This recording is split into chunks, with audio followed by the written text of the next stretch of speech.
from dust. Oh, my goodness, Travion Henderson gets waxed. Launching for the end zone. Forget being patient. Odunze! And Washington takes the lead. Lewis from the pocket, launching downfield. Mitchell, touchdown, Texas!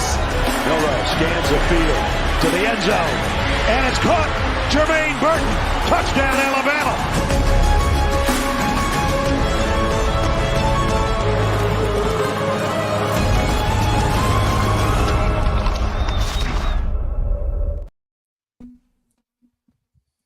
Well, here we are at halftime of game 2 of the college football playoff. We had an exciting game 1. Game 2 is giving us the same amount of excitement, if not that much more.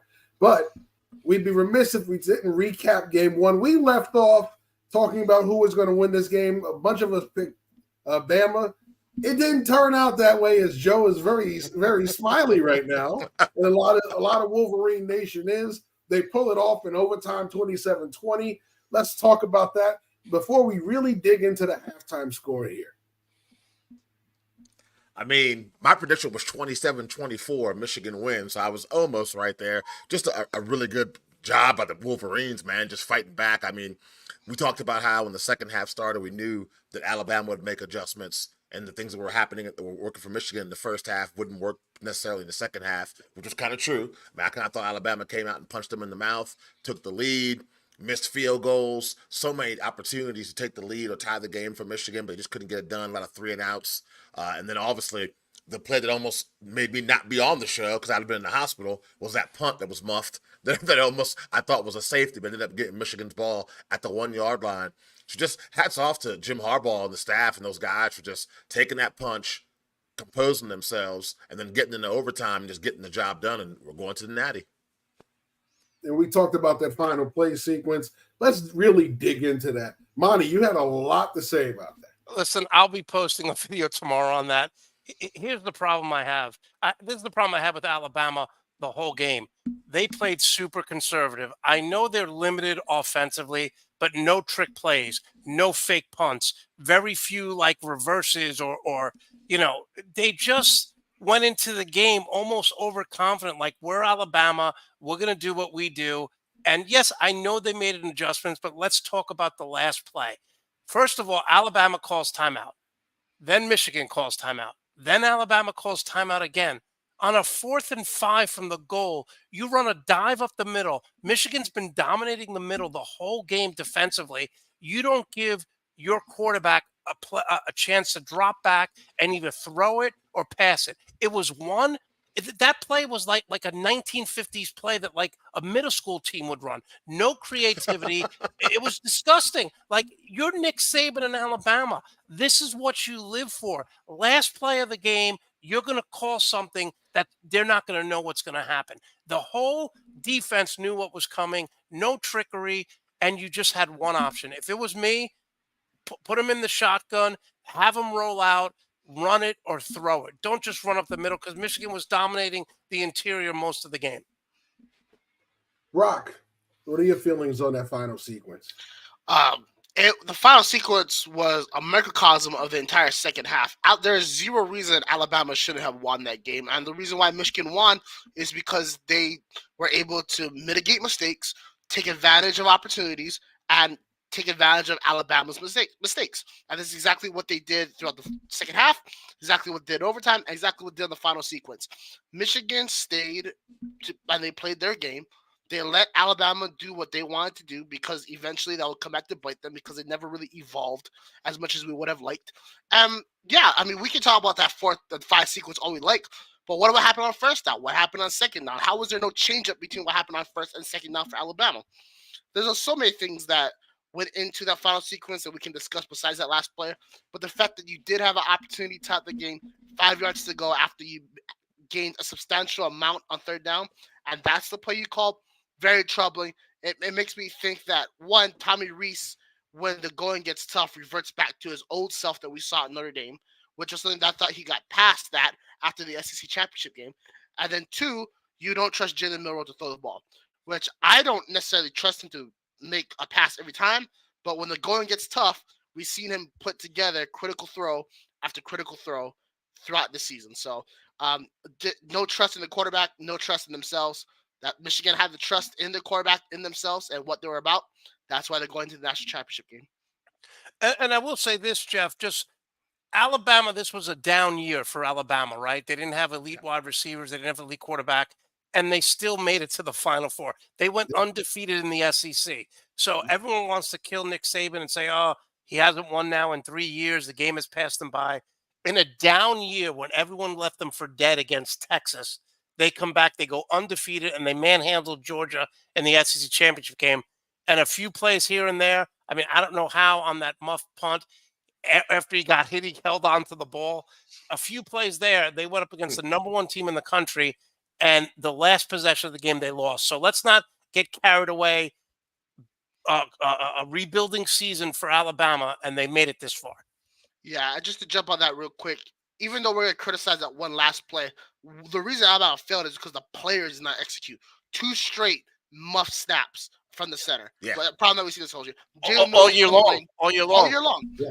Jalen Milroe fumbling. Even though that position for Michigan then turned to points, that stalled Alabama's ability to go up by 2 possessions. Or even their final possession when they kicked a field goal, instead of being able to punch it in to go up 2 scores. That was strictly on the players.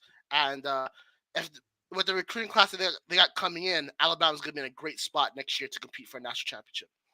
Yeah, my only criticism with the final play was that it didn't leave the defense much to worry about, right? You have them spread out, you motion to back out at the last second. There's only one option for the run at that point, and it's Jalen Milroe. So it's different if you're going to motion the back from outside back in and then run the zone read off of that, or even if you motion to back out, have them set, and then have another slot come across and run jet sweep with the read off of it. It gives the defense something to think about. Where if you're going to run Jalen Milroe, they're not just focused on him from the snap of the ball to when he's starting to take off. It gives them some kind of misdirection. What worked for them in the second half was the misdirection. They couldn't get consistent offense going in the first half. What made it consistent?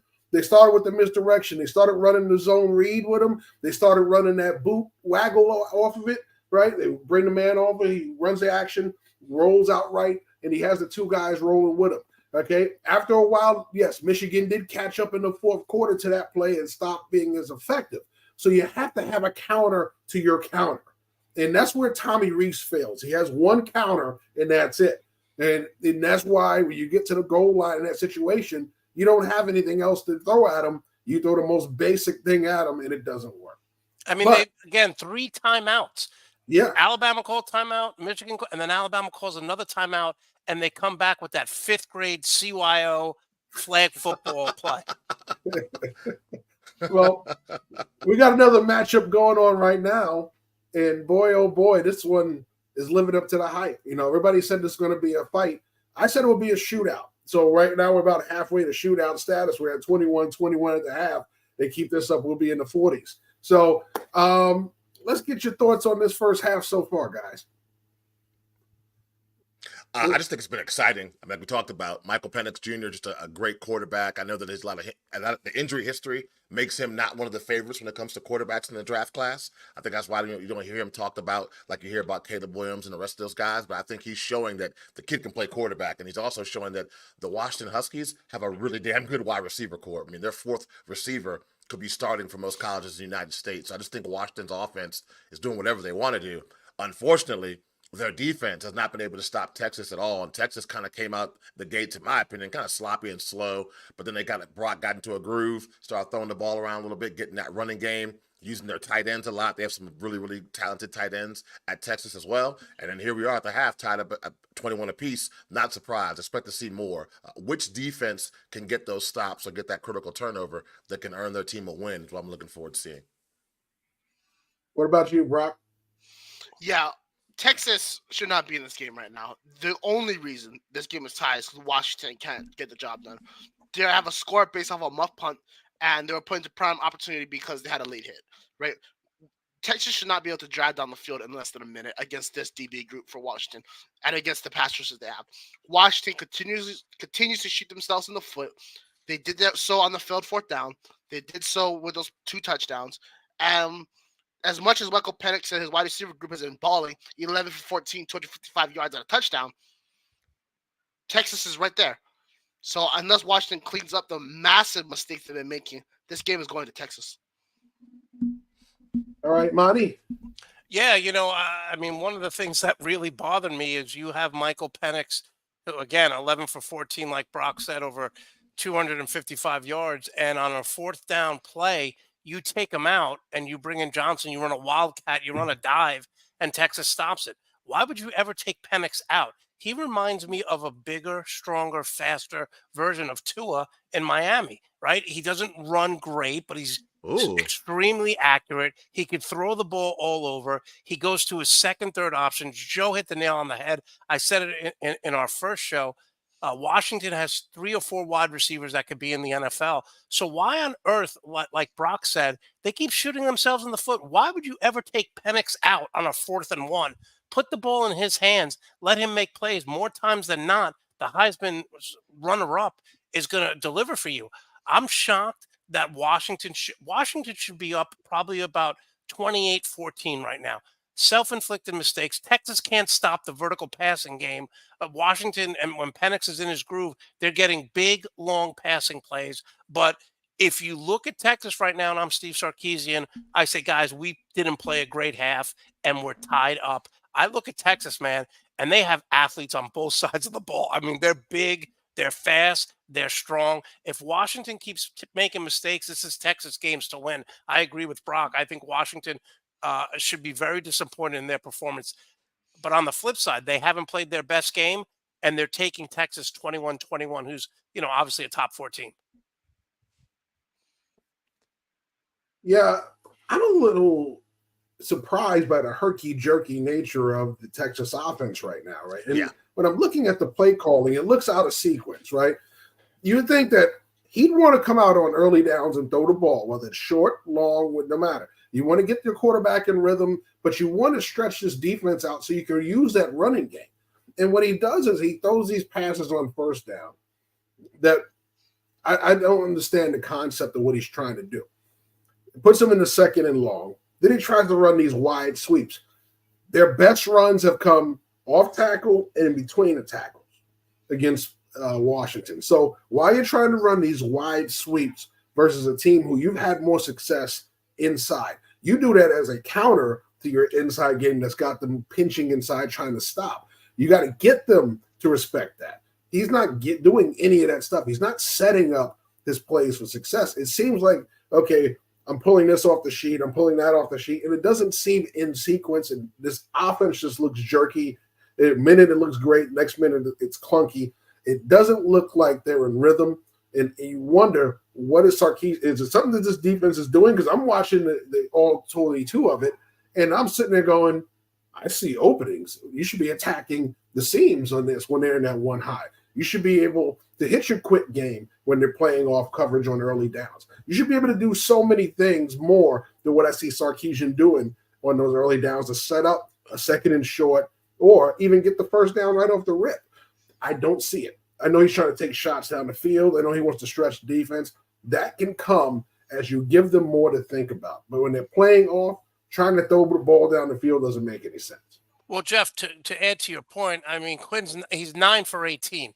You're seeing the difference in an elite quarterback and someone who's has players around him and he thrives in that system. Let's be honest. And I'm a little disappointed. I picked Texas because I can't pick Washington after they humiliated Oregon twice. But the way that when a game's close, I have a simple formula. I go with the better coach and the better quarterback. And I'm shocked at the self-inflicted wounds that Washington has made here. I'm shocked, that Texas has hung in tough because their passing game, you see the difference in the quarterbacks. It's not even close. Yeah.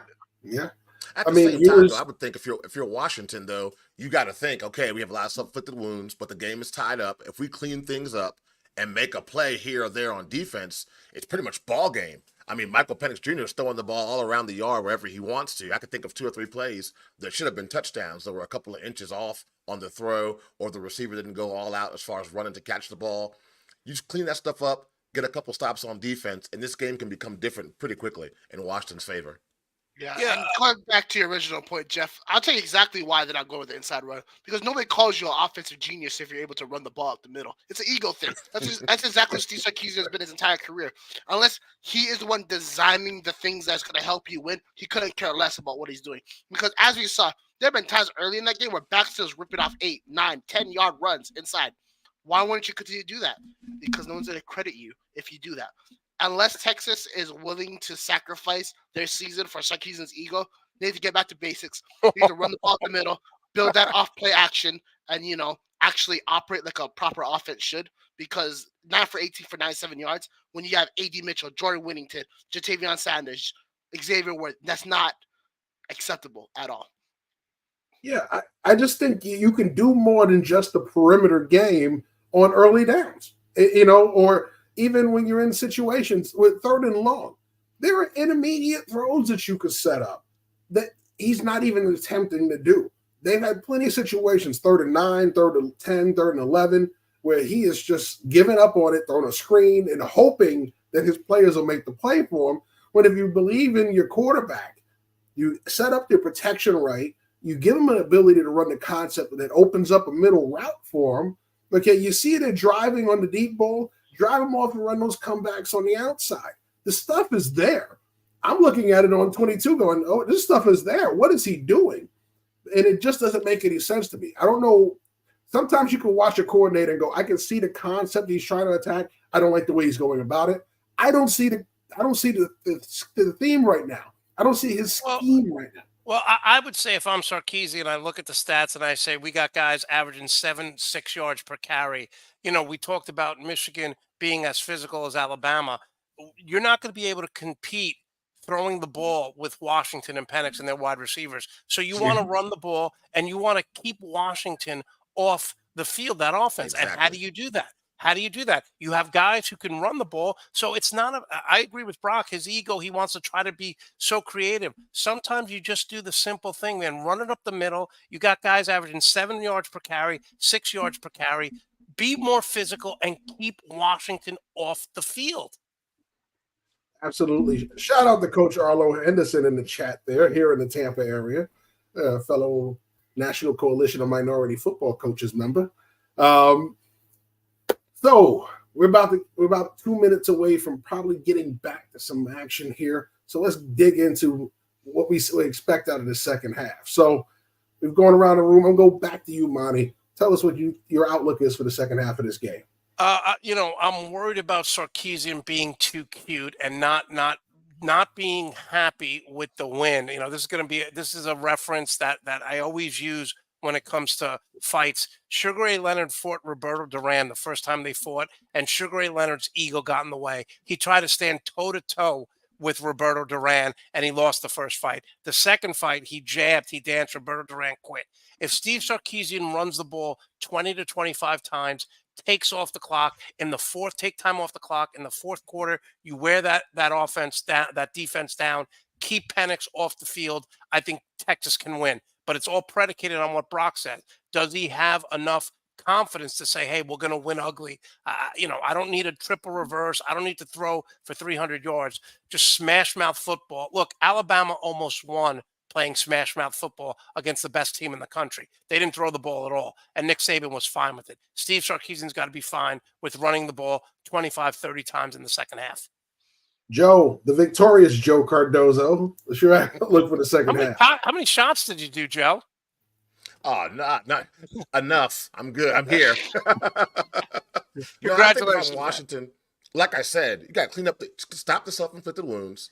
What I want to see from the Washington Huskies is your defense make 2-3 stops, create a turnover. The offense is there. They can pretty much get, from what I saw, I feel like Washington's offense can get pretty much whatever they want. But their defense has got to get some stops to stop Texas from scoring, maybe get a turnover or two, and you're on to the natty. Joe, you want to play Texas, right? You don't want to play Washington. I don't care. Don't put the bull before the cart, Monty. I don't care. As many people, if I could show you all the text messages of "you got no chance, it's over," blah blah blah, I don't even care. Brock, what's your outlook for the second half? Yeah, and it's very similar to Monty. If Texas wants to win, they need to run smash mouth football, but they're not going to. So expect Texas to try to hit Xavier Worthy over the middle deep and allow his vertical speed to try and spread Washington's defense to zero effectiveness. For Washington, I expect them to throw the ball a lot. They're going to mix in the run, of course, with Dylan Johnson, but expect Peck to finish the game with like 40 passing attempts. What I think they're going to do is they're going to have Romo Dunzy on his crossing routes all over the field. He's going to get, I would say, at least 10 targets before this game ends. I expect Jalen McMillan. He's going to be the guy that's going to take over in the second half for Washington. I expect at least 5 catches and 2 touchdowns from McMillan as the Huskies take this game 49-42. All right. So, Joe, we know Michigan is there. I want to get all three of you guys. We're going to start with Joe since, he's the Michigan guy. I want to get your outlook on the better matchup coming out of this game. Who do you see is the better matchup for Michigan in the championship game next week? I would say the better matchup would be Texas, just because I think that's a mano-a-mano physical matchup. They have a lot of guys in the trenches on both sides of the ball, offensively and defensively on the line, that we match up well with. Washington kind of worries me. I mean, it's a lot. You're talking about, you play a team like Washington, your third and fourth string quarterbacks better be really good, legit players, because they're going to get tested by guys that will be starting on other teams. So I think the firepower of Washington kind of worries me a little bit, whereas I think if we match up against Texas, it's just going to be about how many times can you get punched in the mouth before somebody falls. And I like our chances of being the last team standing. Not saying Michigan can't beat Washington, but I'm saying that the more difficult matchup would be the Huskies. Brock, same question to you as we're about to wind down. We're about to start the second half. Yeah, more difficult matchup would be Washington. So I think if you're a Michigan fan, you would prefer to face Texas. No matter what, it's going to be a very challenging matchup. But outside the two monsters they have up the middle, I don't really have a lot of confidence in this Texas defense. If you look at the Texas defense, who they struggled against is dual threat quarterbacks. So what is J.J. McCarthy? A dual threat quarterback. If we look back at Red River, Dylan Gabriel ran and passed all over them. I expect J.J. to do the same if it's Texas versus Michigan. What about you, Monty? Yeah, real quick. I don't think you never want to be in a shootout with Washington with Penix and those wide receivers, because you're going to become. I've seen it with the Oregon Ducks. You come up on the short end. So if I'm Michigan, I want to play Texas. I'm rooting for Texas. Neither team's going to be easy, but I don't want to get into a shootout. I don't think Michigan can outscore Washington. I agree. Listen, I don't think they're going to be able to bully Washington. They will the same way they'll be able to bully Texas at the line of scrimmage.